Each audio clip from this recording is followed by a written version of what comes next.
आज हमारी consistent study का 10th डे है और आज का स्केड्यूल देने से पहले मैं चाहता हूँ कि आप लोग सेल्फ़ एनालिसिस करो अपना और आपको सेल्फ़ रियलाइजेशन हो कि ये पिछले 10 दिनों में अगर आपने टास्क को फॉलो किया तो आप पहले से बेहतर बने हो या वही है या डिग्रेड हो गए हो। इसी बेसिस पे मैं आप लोगों को चाहूँगा कि आप लोग इस प्रोग्राम को कंटिन्यू करो या इस प्रोग्राम को छोड़ दो।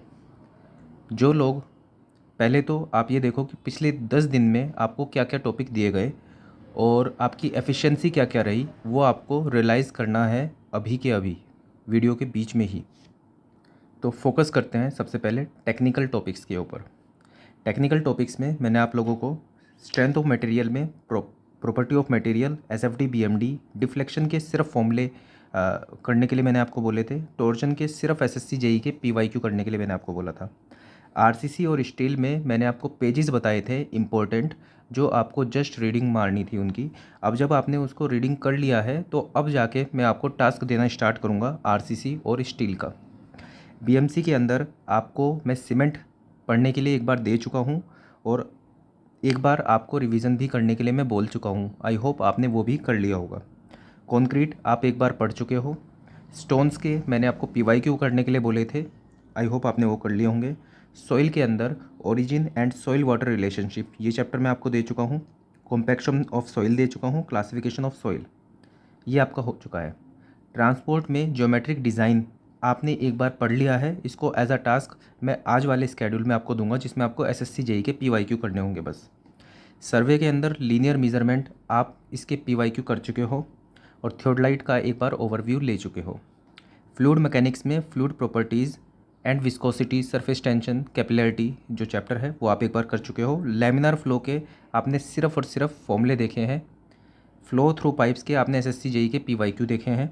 हाइड्रोलिक मशीन के सिर्फ एसएससी जेई के पीवाईक्यू मैंने आपको करने के लिए कहे थे, क्योंकि हाइड्रोलिक मशीन खुद से एक बहुत बड़ा सब्जेक्ट है जिसकी रिलेवेंसी ज़्यादा नहीं है एसएससी जेई के पॉइंट ऑफ व्यू से, क्योंकि उसके अंदर बहुत बेसिक बेसिक क्वेश्चन आते हैं। जैसे स्पेसिफिक स्पीड का फॉर्मूला पूछ लेंगे, ठीक है। आपको क्लासिफिकेशन देखनी होगी बस वहाँ पे कि पेल्टन आएगा हेड के अकॉर्डिंग या फिर स्पेसिफिक स्पीड के अकॉर्डिंग, ठीक है। इस टाइप के छोटे छोटे क्वेश्चंस आते हैं जो कि पीवाईक्यू से आपके कवर हो जाएंगे। कोई ज़रूरत नहीं है अगर आप एसएससी जेई का एग्ज़ाम देने जा रहे हो कि आपको हाइड्रोलिक मशीन के वेलोसिटी ट्रायंगल बनाने आने हो, मतलब आने चाहिए, ऐसा बिल्कुल भी नहीं है। और ना ही ये ज़रूरी है कि आपको उसके बड़े बड़े न्यूमेरिकल सोल्व करने होंगे। तो जितना ज़रूरी है मैं सिर्फ उतना ही आपको करने के लिए कह रहा हूँ, क्योंकि हमारा पर्पज़ ये है कि आपका इस 3 महीने में एग्ज़ाम निकले। आप अपनी तरफ आप अपनी तरह से भी पढ़ सकते हो इन 3 महीने के अंदर, लेकिन मुझे जो लगता है कि अगर आप 3 महीने में अपने अकॉर्डिंग पढ़ोगे तो आपने अगर जो एचएम उठाया पढ़ने के लिए, तो मुझे लगता है कि आप इसके अंदर 10 से 15 दिन भी दे दोगे तब भी ये गारंटी नहीं है कि आप हर एक क्वेश्चन इसका कर दोगे। अगर ईएससी मेंस की बात चल रही होती यहाँ पर या फिर किसी और एग्ज़ाम की बात चल रही होती तो बहुत ज़रूरी था ये सब्जेक्ट, और इसको अलग से सेपरेट आपको टाइम देना होता है। वेलोसिटी ट्रायंगल सीखने होते हैं, कैसे पावर निकालते हैं वो सीखना होता है, एफिशिएंसी निकालना सीखना होता है। लेकिन एसएससी जेई के पॉइंट ऑफ व्यू से ज़रूरी नहीं है। अगर आप अपने अकॉर्डिंग करने चलोगे इन सब चीज़ों को तो मे बी आपको इस चीज़ का एक्सपीरियंस नहीं हो अभी, अगर आप बिगिनर हो, कि कौन सा चैप्टर पढ़ना है, कौन सा चैप्टर इम्पोर्टेंट है, किस चैप्टर को कितना पढ़ना है, किस चैप्टर के सिर्फ फॉर्मूले कर लेंगे तब भी चल जाएगा काम। ये सब चीज़ें मैं आपको बता रहा हूँ यहाँ पर। एस्टिमेशन एंड कॉस्टिंग में मैंने आपको बोला था कि 1 से लेकर 50 तक आपको क्वेश्चंस करने हैं, सिर्फ नोट्स नहीं पढ़ने हैं, सिर्फ क्वेश्चंस करने हैं। क्वेश्चंस के अकॉर्डिंग अगर आपको लग रहा है थ्योरी सफिशिएंट नहीं है कॉन्सेप्ट समझने के लिए, तो आप नोट्स को खोल के देख सकते हो। तो ये सब चीज़ें आप अब तक कर चुके हो। टोटल चैप्टर्स देखें तो अप्रोक्स 20 चैप्टर्स आप कर चुके हो, ठीक है। एक बार देख चुके हो, रिवीजन भी कर चुके हो कुछ चैप्टर्स का। तो ये आपका 10 दिन की रिपोर्ट है। 10 दिन में आपने ये 20 चैप्टर देखे हैं। मैं ये नहीं मान सकता कि ये आपने 20 चैप्टर पूरे बहुत अच्छे से कर लिए होंगे, या फिर आपने एक एक क्वेश्चन कंप्लीट कर लिया होगा, या फिर नोट्स का हर एक पेज आपने पढ़ लिया होगा। ये पॉसिबल भी नहीं है। लेकिन मेरा जो उद्देश्य है वो ये है कि आपको हर दिन टच में रहना है पूरे सिलेबस से, और इसलिए मेरी कोशिश रहती है कि आपको एक रैंडम टॉपिक्स में दूं, क्योंकि एग्ज़ाम में रैंडम टॉपिक्स ही आएंगे, रैंडम क्वेश्चंस आएंगे, वहाँ पर एक टॉपिक से दूसरे टॉपिक पे जंप करना, इसमें आपकी एफिशिएंसी अच्छी होनी चाहिए इस चीज़ में। तो इसलिए मैं आपको इस तरह से टॉपिक्स देता हूँ। प्लस मेरा उद्देश्य ये रहता है कि आप सबसे पहले वो टॉपिक्स कवर करो जो सबसे ज़्यादा पूछे जाते हैं। ऐसा नहीं है कि मैं आपको स्टेयरकेस पूरा पढ़ने के लिए बोल दूँ या वाटर टैंक पूरा पढ़ने के लिए बोल दूँ, शायद क्वेश्चन आए भी ना उसका। और अगर जो उसका क्वेश्चन आना है तो मैं सिर्फ वो चीज़ बताऊंगा आपको कि आपको सिर्फ IIS कोड के प्रोविज़न देख लेना स्टेयरकेस, आपको डिज़ाइन करने की कोई ज़रूरत नहीं है। अगर आपको बीम पढ़ना है तो आपको बीम में डबली रीइंफोर्स को डिज़ाइन करने की ज़रूरत नहीं है। उसके छोटे मोटे 2-4 क्वेश्चंस होंगे वन ऑब्जेक्टिव टाइप, वो आपको देखना है, उसमें डिज़ाइन की कहीं कोई ज़रूरत नहीं है। तो अगर आपको 3 महीने में सब चीज़ें सिलेबस की कवर करनी है तो वो मैं इस तरह से ही करवाने वाला हूँ आपको कि जिस चीज़ की ज़रूरत हो वो आप करो, जिस चीज़ की अभी आपको ज़रूरत नहीं है वो आप छोड़ दो। ये बात बिल्कुल सही है कि सिविल इंजीनियरिंग में आपको करना हर एक चीज़ पड़ेगा। स्टेयर केस की भी डिज़ाइन आपको आनी चाहिए, लेकिन अभी प्रेफरेंस वाइज चलना पड़ेगा आपको। 3 ही महीने हैं आपके पास, इसमें आपको प्री का भी कवर करना है और मेंस को भी साथ में लेके चलना है। अब मेंस के लिए भी क्वेश्चन आता है कि मेंस का कवर साथ में करना चाहिए क्या? बिल्कुल मेंस का कवर साथ में करना चाहिए। जब मैं आपको किसी किसी सब्जेक्ट्स के मैं सिर्फ आपको बोलता हूँ कि आपको सिर्फ PYQ करने हैं इसके, और किसी में मैं ऐसे बोलता हूँ आपको कि नोट्स एक बार थोरोली पढ़ना और उसमें जो क्वेश्चंस हैं वो भी कवर करना। तो वहाँ पे भी आपके मेंस के जब आप वो बड़ा क्वेश्चन देख रहे होते हो कन्वेंशनल क्वेश्चन, तो वो मेंस की प्रिपरेशन आपकी हो रही है वहाँ पर। तो मैं अपने हिसाब से बिल्कुल सब चीज़ें परफेक्टली लेके चल रहा हूँ और उद्देश्य यही है कि आप लोगों का सिलेक्शन हो। तो अब एनालिसिस का टाइम है। 10 दिन के अंदर आपने ये किया, इसके साथ साथ जीके भी आपने थोड़ा बहुत पढ़ा होगा, और मैं बिल्कुल मान सकता हूँ इस बात को कि जो मैं टॉपिक आपको देता हूँ कुछ ना कुछ छूट जाता होगा जीके में आपका डेली। और इसके साथ साथ आपने रीजनिंग के भी कुछ टॉपिक किए हैं, वो भी देख लेते हैं एक बार। रीजनिंग में आपने ये सब टॉपिक्स देखे हैं अब तक, और अगर आपने डेली फॉलो भी किया है, भले ही 100% भी फॉलो नहीं किया, लेकिन मैं इतना मान सकता हूँ कि जिस दिन अगर जो आपको कोडिंग डिकोडिंग का क्वेश्चन टॉपिक मिला है तो आपने एटलीस्ट 4-5 क्वेश्चन तो सोल्व करके देख लिए होंगे। हर एक टॉपिक के आपने एटलीस्ट 4-5 क्वेश्चन तो सोल्व करके देखे ही होंगे, अगर आपने फिर भी उतना टाइम नहीं दिया तब भी। तो आपकी डेली इन चीज़ों की प्रैक्टिस भी हुई है। अब एनालिसिस आपको ये करना है इसके अंदर कि अपनी पढ़ाई की, अपनी प्रिपरेशन के टाइम के कोई भी 10 दिन उठा लो और उनसे इन 10 दिन को एनालिसिस करो, कंपेयर करो दोनों को कि इन 10 दिन में आपकी एफिशिएंसी ज़्यादा थी क्या। इसको कंपेयर करना है आपको, कोई भी वो 10 दिन जिसमें आप पढ़ाई करते थे, भले ही आपकी परफेक्ट पढ़ाई होती होगी, उन 10 दिन से इस 10 दिन को कंपेयर करो और देखो कहाँ पे बेटर था मैं। ठीक है, अगर आपकी एफिशिएंसी अभी ज़्यादा है, आप अभी ज़्यादा पढ़ पा रहे हो, तो आपको बिल्कुल इसमें कंटिन्यू करना चाहिए। ऐसे ही आपको डेली मोटिवेशन मिलेगा पढ़ाई करने के लिए। लेकिन आपको अगर जो ऐसा लगता है कि ये बहुत ज़्यादा स्लो है और आप इससे कहीं ज़्यादा कर सकते हो, आपकी स्पीड ही कम हो रही है इस प्रोग्राम को फॉलो करके, तो आप अभी इसको छोड़ सकते हो।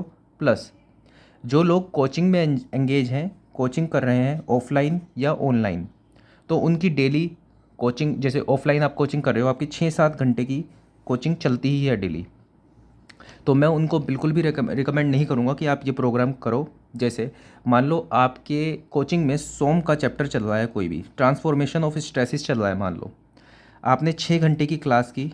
अब 6 घंटे की क्लास के बाद मैं आपको रैंडम टॉपिक देता हूँ कि आप लीनियर मेजरमेंट कर लो, कंपास कर लो, काइनेमेटिक्स कर लो। अब आपके लिए ज़रूरी ये होता है कि अगर कोचिंग में आपने जो चीज़ पढ़ी है आपको वही चीज़ रिवाइज़ करनी है, घर पे आके उसके क्वेश्चंस करने हैं, तभी उसकी रिलेवेंसी है, तभी आपको याद रह पाएगा वो। लेकिन अगर आप ट्रांसफॉर्मेशन ऑफ स्ट्रेसेस पढ़ रहे हो कोचिंग में, लेकिन घर पे आके जो मैं आपको टास्क दे रहा हूँ आप वो कर रहे हो, तो मुझे लगता है कि आपका थोड़ा नुकसान हो सकता है इसके अंदर। और अगर आप साथ में भी करने चलो इसको, तब भी मुझे लगता है कि जितना टास्क मिल रहा है वो पूरे दिन भर में चलता होगा और दिन भर में ही कंप्लीट हो पाता होगा, जब आप एटलीस्ट 5 से 6 घंटे तो आपको देने पड़ते ही होंगे इस टास्क को कंप्लीट करने के लिए। ये मैं मिनिमम बता रहा हूँ आपको। तो मेरी एडवाइस आप लोगों से ये रहेगी कि अगर आप ऑफ़लाइन कोचिंग में हो तो आप अपनी ऑफ़लाइन कोचिंग को पूरा दिल से, मन से फॉलो करो, वहाँ से भी रिज़ल्ट अच्छे आएंगे। यहाँ पर वो बच्चा है, मान लो किसी ने कोचिंग कर ली है, लेकिन 30 दिनों से वो बस बेड पे पड़ा है और पढ़ाई करने का मन ही नहीं कर रहा है। यहाँ पर मेरा रोल ये है कि मैं ये डेली टास्क दूं ताकि उसकी पढ़ाई होनी स्टार्ट हो जाए। कोई बिगिनर है, उसको आइडिया ही नहीं है कहाँ से क्या पढ़ना है, वो इन सब चीज़ों को देख के पढ़ाई अपनी शुरू कर दे। उद्देश्य ये है, आपकी पढ़ाई चलती हुई को बिगाड़ना नहीं है आपको। अगर आप बिना टास्क के भी बहुत अच्छे से पढ़ रहे हो, डेली आप अपना अपना आप टारगेट देते हो अपने आप को 200 क्वेश्चन, 500 क्वेश्चन, और डेली आप अपना अच्छे से पढ़ रहे हो, तो आपको इन सब चीज़ों की कोई ज़रूरत नहीं है। आप अपने हिसाब से पढ़ सकते हो और मुझे लग रहा है वो आपको ज़्यादा अच्छा रिजल्ट देगा। ठीक है, तो अब मैंने आपको बाइफरकेट कर दिया इस चीज़ को कि किन लोगों को इसको फॉलो करना चाहिए आगे तक, किन को नहीं करना चाहिए। ऑनलाइन कोचिंग वालों के लिए मैं हाँ एक चीज़ बोल सकता हूँ कि मान लो आप ऑनलाइन कोचिंग कर रहे हो और आप रिकॉर्डेड लेक्चर्स देख रहे हो, उसके अंदर रिकॉर्डेड लेक्चर्स अगर जो आप देख रहे हो, तो आप ये कर सकते हो कि जो मैं आपको टास्क दे रहा हूँ, तो आप उन टास्क की, जैसे मान लो मैंने आपको दिया कंपास सर्वे, तो आप लेक्चर्स का कंपास सर्वे ही देख लो और वहाँ से आप उसको कंप्लीट कर लो। मुझे लग रहा है ये काफ़ी अच्छा रहेगा ऑनलाइन कोचिंग वालों के लिए, तो ये बेनिफिशियल रहेगा कि आप इसको क्लब कर सकते हो दोनों चीज़ों को। कि जैसे जो भी टॉपिक मैं आपको दे रहा हूँ, जीके का कोई टॉपिक दे रहा हूँ, तो आप डायरेक्टली उस टॉपिक पे जंप करके आप उस टॉपिक को ही पढ़ लो पूरे दिन भर। तो मुझे लगता है कि जैसे मान लो आप ऑनलाइन कोचिंग तो ले लेते हो, जो आपके रिकॉर्डेड लेक्चर होते हैं, लेकिन बहुत ही कम बच्चे ऐसे होते हैं जो लिमिटेड टाइम में उसको फिनिश कर पाते हैं। आप एक बार लेक्चर ले लेते हो, शुरू के 2-4 दिन आप बहुत अच्छे से देखोगे, 5-5, 6-6 क्या 10-10 घंटे भी आप देख लोगे, लेकिन उसके बाद जब आप स्किप करना स्टार्ट करते हो, एक दिन में 1 घंटे का लेक्चर देख लोगे, उससे ज़्यादा नहीं देख पाओगे। ऐसा बहुत बच्चों के साथ होता है। तो हाँ, उनके लिए बहुत बेनिफिशियल ये रहेगा कि जो मैं टास्क दे रहा हूँ आप उनकी ही वीडियो देख लो और आगे बढ़ो। इस तरह से आपका वो पूरा कोर्स भी बड़ी जल्दी कंप्लीट हो जाएगा। तो आपको यही आज एनालाइज़ करना है और रियलाइज़ करना है कि इन पिछले 10 दिन में क्या आपकी जो पढ़ाई थी पहले से वो बेहतर हुई है क्या? क्या आप पहले बिल्कुल नहीं पढ़ रहे थे, अब बहुत अच्छे से पढ़ रहे हो क्या? या फिर आप जो पढ़ रहे थे उसकी आपकी स्पीड कम हो गई? उसके अकॉर्डिंग आपको फ़ैसला लेना है कि आपको इसको कंटिन्यू करना है कि नहीं करना है। ठीक है? तो आज के स्केड्यूल पे आते हैं हम डायरेक्टली। तो आपका आज का टास्क ये रहेगा, और इसको आप टास्क की तरह मत मानो, इसको आप लाइफ पर्पस मानो अपना। आपका एक बहुत बड़ा लाइफ का पर्पस है कि आपको एसएससी जेई में सीपीडब्ल्यूडी लेना है। उस टास्क तक, उस लाइफ पर्पस तक पहुंचने के लिए, उस एम तक पहुंचने के लिए आपको छोटे छोटे लाइफ पर्पस कंप्लीट करने पड़ेंगे। ये आपका आज का लाइफ पर्पस है। अगर आप इस पर्पस को कंप्लीट करोगे तो कल को आपको एक नया टास्क मिलेगा, आप उसको कंप्लीट करोगे। ऐसे ही आपको डेली ये टास्क कंप्लीट करने हैं ताकि आप अपना एम जो आपने रखा है उसको आप अचीव कर पाओ। तो इसको एक प्लेफुल तरीके से लो, एक वीडियो गेम की तरह लो कि आपको डेली टास्क मिल रहे हैं, आपको उन सब टास्क को कंप्लीट करने हैं। बिल्कुल इस तरह से समझोगे तो पढ़ाई करने में भी मज़ा आएगा आपको, और दिमाग पे कोई स्ट्रेस भी नहीं रहेगी कि क्या पढ़ना है, कितना पढ़ना है। मैं बता रहा हूँ आपको, जितना आपको पढ़ना है उतना मैं आपको बता दूंगा, जिससे आपको सीपीडब्ल्यूडी मिल जाएगी। प्री मेंस दोनों का ही कवर करवा दूंगा मैं आपको टास्क दे दे के। ठीक है, तो आज का आपको जो कवर करना है वो देख लेते हैं। हिस्ट्री में आपको पेज नंबर 56, 57, 58 करना है, फ्रीडम स्ट्रगल टॉपिक है। और 56, 57, 58 पे जितना भी मटेरियल है, जितना भी फैक्ट्स हैं, आपको सबके सब याद कर लेने हैं, अपनी कॉपी में लिख लेने हैं। जितनी बार लिख लिख के देखोगे उनको, उतनी अच्छे से आपको चीज़ें याद होंगी। और ऐसा नहीं है कि पहले दिन में ही आपको सब कुछ याद हो जाएगा, आप अपनी कॉपी में लिख लोगे, उसको जब भी चलते फिरते देखना हो आप देख सकते हो उसको। ज्योग्राफी में मैं इंग्लिश वाले बच्चों की बात कर रहा हूँ अभी। Drainage system of India start करना है आपको, पेज नंबर 43 और page number 44। Old geography note से आपको पढ़ना है ये, और ये सभी नोट्स मैं आपको डिस्क्रिप्शन सेक्शन में या फिर पिंड कमेंट जो आपको इस वीडियो का होगा उसमें मिल जाएंगे आपको ये नोट्स। पॉलिटी के अंदर आपको काउंसिल ऑफ मिनिस्टर्स पढ़ना है, पेज नंबर 41, 42 और 43 पर है ये। हिंदी वाले बच्चों के लिए आपको पेज नंबर 53 और 54 पढ़ना है, जो मैंने आपको नोट्स अवेलेबल कराए हैं, आपको पिन कमेंट में मिल जाएंगे। इसके अंदर आपको 19वीं शताब्दी के समाज सुधारक आंदोलन देखने हैं, धार्मिक समाज सुधारक आंदोलन देखने हैं। ज्योग्राफी के अंदर आपको नदी प्रणाली देखनी है, और पेज नंबर 10 और 11 में जितने भी फैक्ट्स हैं उनको समझ के याद करने की कोशिश करनी है। और पॉलिटी के अंदर आपको मंत्री परिषद पढ़ना है पूरा, जितने भी आर्टिकल्स इसके अंदर आएंगे वो सब, और जितने भी डीप में चीज़ें हैं आपके नोट्स में लिखी हुई है वो सब आपको प्रिपेयर करनी है। रीजनिंग के अंदर आपको कोडिंग एंड डिकोडिंग के क्वेश्चन करने हैं। ये बहुत इंपॉर्टेंट टॉपिक है और ये सबसे ज़्यादा टाइम भी लेते हैं ऐसे ऐसे क्वेश्चन। तो मैं चाहता हूँ कि आप इन टॉपिक्स को बार बार करो। तो डिकोडिंग के क्वेश्चन का आपको करने हैं, और एनालॉजी के आपको क्वेश्चन करने हैं। ये आपको पिनेकल की बुक से मिल जाएंगे, या फिर आपके पास कोई बुक हो आप उससे भी कर सकते हो। आपके पास कोई बुक नहीं है तो आपको वो कमेंट सेक्शन में मिल जाएगी, पिन कमेंट में।